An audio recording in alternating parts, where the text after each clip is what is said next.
So hi, everyone. Thank you for joining this episode. We have a really great program today. We're talking with Sjöfors. He's an expert in pricing, which is something that you might not be used to hearing, but it's like very important, especially right now as pricing becomes so important in the current economic circumstances we're in. It's very important for lawyers to think really clearly about how much they're charging people and what psychological effect it has, what works and what doesn't. So I went to the expert to talk and discuss this. Thank you for joining us. Well, thank you, John. Thank you for having me. I appreciate it. So why don't you describe a little bit about your background and how you got involved in becoming the price whisperer, the person who knows about pricing for companies? Well, the whole thing started, I ran a couple of companies in Europe before I moved here to the States.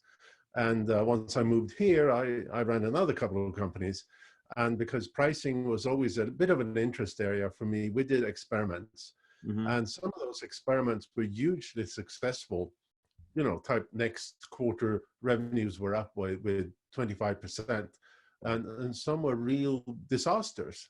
Yeah. And what I had learned in business school and what I could read about pricing was so academic and theoretical that it didn't help us to understand why some of these experiments worked and others didn't. So about a dozen years ago, I decided to figure out the process that would make every pricing experiment a success. And in short, that process consists of measuring willingness to pay, which is done in price-specific market research, and then correlate that willingness to pay with attributes, and attributes about the seller and attributes about the buyer. Now, these attributes about the seller could be things like, it could be, I mean, let's say in your field, it could be the practice areas, it could be location, it could be size of an expertise of a law firm, and maybe the time it would take to do a project. From a law firm's perspective, you know, how long time does it take to negotiate a contract? You know, 2 weeks versus 2 months. From the seller, it could be business area, it could be the particular problem they have, the services they are asking for, the size of the company, the industry the company is in, even the title that buys the services. And when you know how all of these attributes affects willingness to pay, you get a hard data-driven go-to-market strategy that in many cases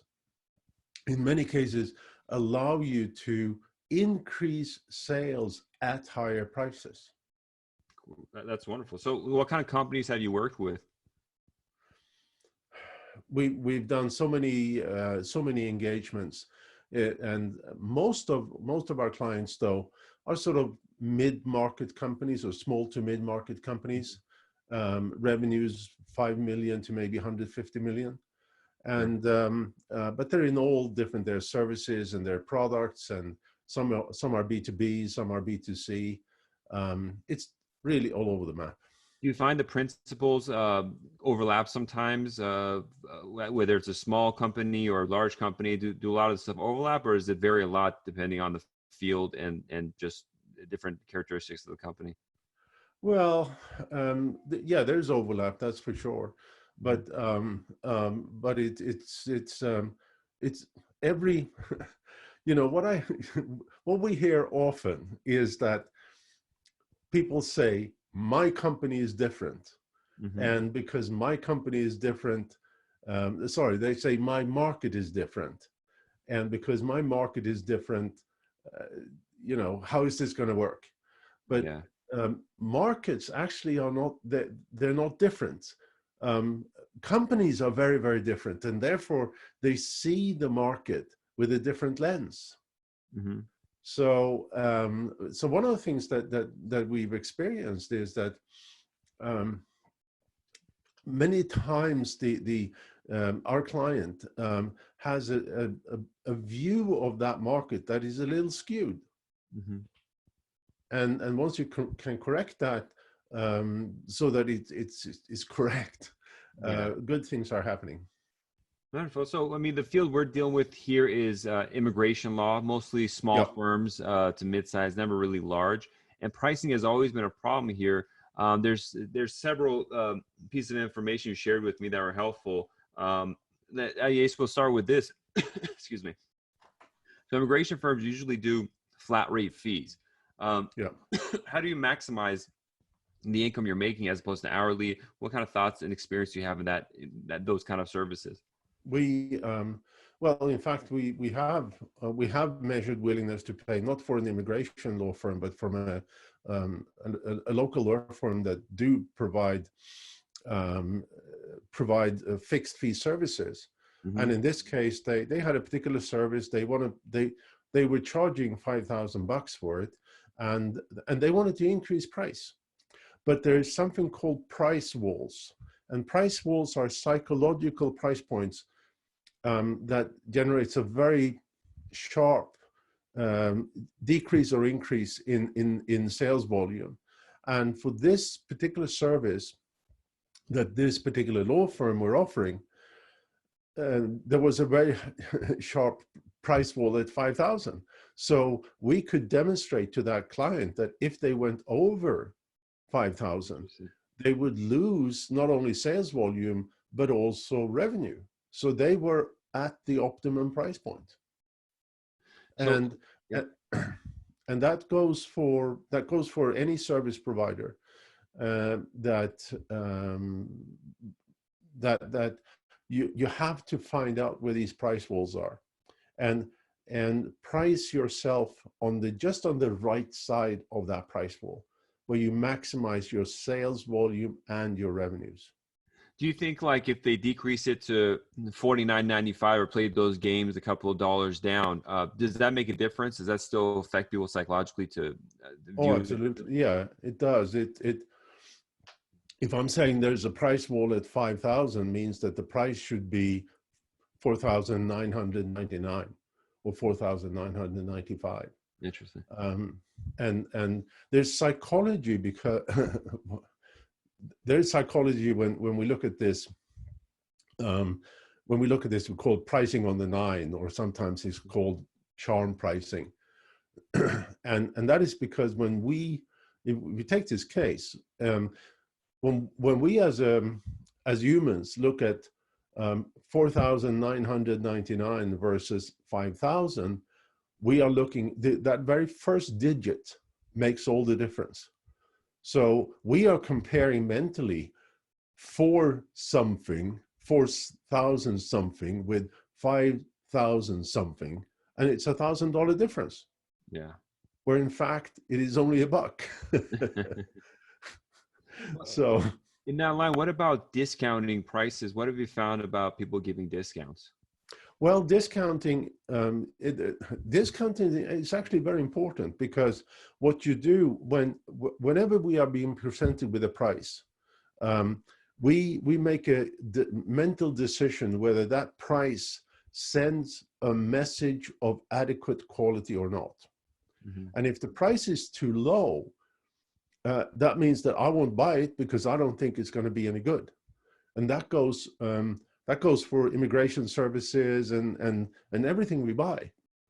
And in fact, I've had casual conversations with attorneys who told me they doubled their prices and either saw no difference in their sales volume, or even saw an increase in sales volume.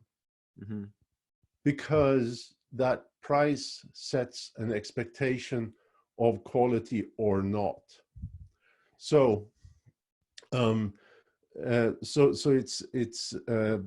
very important to understand now, and this is where discounting comes in, because when we are looking at a price, say 5,000, that sends a message of quality. Now, if you then discount that with, let's say, 10%, that means that I have a high expectation of quality, but the price is lower, which means it is more of a bargain. Mm-hmm.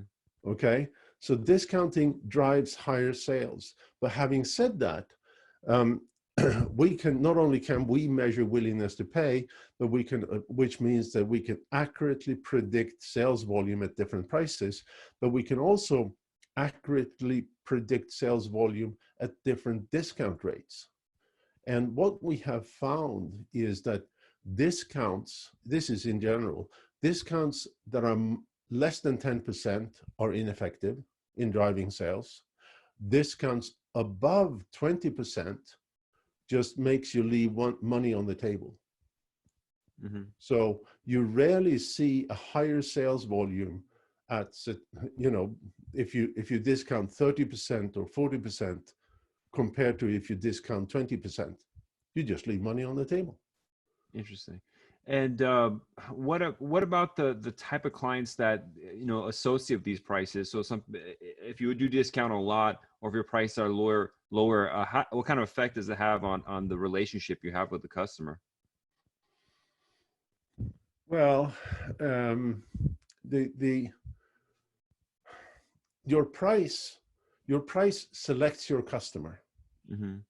And any business want returning customers. I don't know if that's ever an issue for you, but I guess if you work for corporations that bring people in here, you Mm-hmm. want to have returning customers. And but the price itself selects your customers. And there are always some customers who are price sensitive. There are always some customers who want greater service and for that, and are willing to pay more for that. And it's two different business strategies. There's nothing wrong in focusing on price sensitive customers, but it's a very different business than focusing on sort of high expectation, high value customers. Mm-hmm. Now, just to give you an example, this is not law services, but a local business to business telco that's in the cloud. And we told them that they could quadruple their prices, which they did, not overnight, but over a period of like 9 months. Mm-hmm. And according to Peter, the CEO, the result was twofold. First off, they increased sales with about 25% at quadrupled prices. Mm-hmm. But more importantly, because they now got a different set of customers, a set of customers that he characterized it as more professional. Mm-hmm. Their customer support cost went down with 80%. Wow. Because these were customers who really understood the service that they provide. Whereas those price sensitive didn't even bother to understand the service, they just bought on low price. Yeah. And I've seen that in my practice. When I charge a higher amount and I get a different kind of clientele, they usually are more sophisticated. And when I ask for documents and ask for stuff, they get to me quickly. Mm-hmm. So just on that aspect, you make a lot more money as well. You're not chasing somebody to get information or to just get a hold of them to ask a question. It makes life much easier. So I mean, pricing is a sensitive thing, especially in the economy that is right now. In the last 2 months, everything just changed. Some lawyers think about this, and I get contacted by my own students who say, what about posting my prices online? Is that a good idea or bad idea? I've always dabbled in thinking about, should I do it, should I not? Because people talk, like just before our call, someone called and says, how much is it for a marriage immigration case? And I always say, we have to talk. I have to get to know what your case is first before I could respond. What is your perception of posting prices or just giving your price when someone calls you when you have legal services, which is a professional service? It goes back to selecting your customer. Yeah. If you're looking for the price sensitive customers, if that is your business modus operandi, then you can publish prices. Mm-hmm. If that is not your modus operandi, then you should not publish prices. Interesting. And then what about having a consultation fee? Do you think that's wise, or do you think that kind of uh, stops business on there or affects how pricing is? What is your opinions on consultation? This same, kind of the same thing. Yeah. Those price sensitive customers are not going to buy, they're not going to pay for a consultation fee. The not so price sensitive customers, again, who expect more from you, are often willing to pay that consultation fee. So it again becomes an issue of who do you serve, and what is your business focus. Interesting. Well, thank you so much. That information is really important. I mean, the stuff about between 10 to 20% discount rate, doing more, you're losing money. Less than that, it's just a waste because it's not going to do anything. And then really just, I haven't done this aspect of like, if something's $5, saying $4.99, it's something everyone's dealt with growing up, pricing. But I never thought about doing it with law when I'm quoting people. It kind of sounds weird for me to say to somebody, "Oh, it's $4,999." But maybe I'm going to test it out to see how it is. It's worth it, even though it's something that's goes one around the area. John, it's about your customer again. Yeah. If you're looking for the price sensitive guy, you price on the 9. If you're looking for the value, those who want excellent service more than anything else, you don't price on the 9. Interesting. Yeah.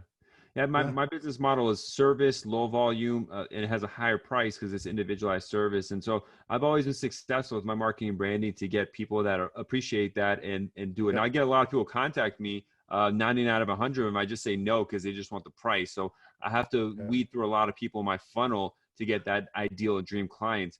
And so the pricing mechanism really helps that actually. The pricing is just a barrier for me to get the best type of client. So it's really a mechanism for me to work with the best people that I'm looking for. And so consultation fee, the price, not telling what the price is, it just weeds out a lot of people until I get the ideal client that I love working with, and they love working with me and they leave good reviews. Yeah, well, then that becomes a marriage made in heaven, right? Yeah, perfect. Before we leave, do you have anything else you'd like to share? Well, we talked about pricing, select your customers, don't discount too much. The importance of knowing these price walls, and you can find them yourself by doing trial and error. But it's a very costly way of doing it because it takes a long time, and you're going to lose business and lose money on the table while you're doing it. But it's all about understanding what your customers are willing to pay for, and who the customer are who has the highest willingness to pay at the highest prices. Do you work with smaller firms, like small immigration firms, or is there like a minimum that a company has to be size-wise before you work with them? We have limited scope services that are at $2,500. Yeah, interesting. It takes a week, and exactly what your customers are willing to pay for your service. What kind of research is done for that program? Like we would say what kind of product we have, what kind of services of product we have, and then you do market analysis research. It consists of a description of your service. It defines 4 attributes about your service, and we test willingness to pay for each of those 4 attributes. Okay. And then you get a price for each attribute. What do you mean attributes? Like what kind of things would you want us to have prepared? Well, it could be attribute is things about your service. It could be different services that you provide. I see. 4 different services, or it could be 4 attributes about the customer. Could be, again, if it's an individual versus a company, and then the size of the company maybe. So. Okay. How could people contact you? What is the best way for I'm available at Per, P-E-R, @atenga.com. My phone number is 818-512-9133. Great. I'll have your information in the show notes. Thank you so much for joining. Hope to have you on when just different things pop up about pricing. It's good to have an expert on the subject on hand. Per, thank you so much for joining us. Well, thank you very much, John, for having me. Wonderful. Thank you.